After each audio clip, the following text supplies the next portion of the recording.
तळेगाव दशासर स्थानिक गावातील जीर्ण रस्त्यांबाबत स्थानिक मावळी ग्रुप आणि ग्रामस्थांनी रस्त्यावरील खड्ड्यांमध्ये बेशरमची झाडे लावली आहे आणि ग्रामपंचायत सरपंचांना बेशरमची झाडे भेट दिली आणि निवेदन सादर केले। गावातील सर्व मुख्य रस्ते केवळ खराब स्थितीतच नाहीत तर विशेषतः पावसाळ्यात चालण्यासाठी योग्य नाहीत तर इतर ऋतूंमध्ये त्यावर चालणे देखील योग्य नाही। या गावातील मुख्य रस्त्यांवर बस स्टँड पासून शहीद दीपक ठाकरे चौक, मेडिकल चौक व श्री छत्रपती शिवाजी महाराज चौक आणि पुढे आठवडा बाजारापर्यंत डझनभर नव्हे तर शेकडो खड्डे आहेत, ज्यामुळे या रस्त्यांवरून चालणाऱ्या प्रवाशांना मोठी अडचण होणार आहे।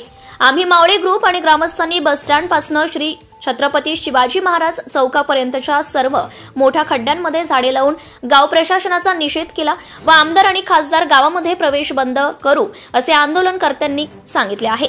तसेच लोकांसाठी आरामदायी मार्ग बनवण्याची सरपंचांना विनंती निवेदन सादर केले। यावेळी आम्ही मावळे ग्रुपचे सदस्य आणि ग्रामस्थ मोठ्या संख्येने उपस्थित होते।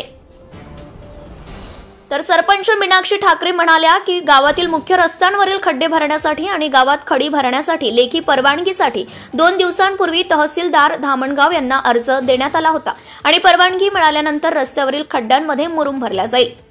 ब्युरो रिपोर्टर सुयोग ठाकरे, नवस्वराज्य न्यूज, तालुका प्रतिनिधी धामणगाव रेल्वे। तळेगाव दशासर येथील मेन रोडची अवस्था तुम्ही पाहून घ्या।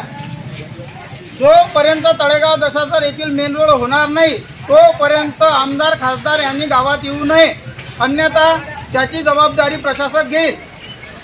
हा आमचा जाहीर निषेध आहे। तळेगावातील रोड तुम्ही येऊन पाहून घ्या, एक वेळा आमदार खासदारांनी येऊन पहा, तेव्हा त्यांना कळेल का तळेगाव येथील मेन रोड कोण्या परिस्थितीत आहे। गाडी काढून घ्या। Subscribe now and press the bell icon. Never miss an update.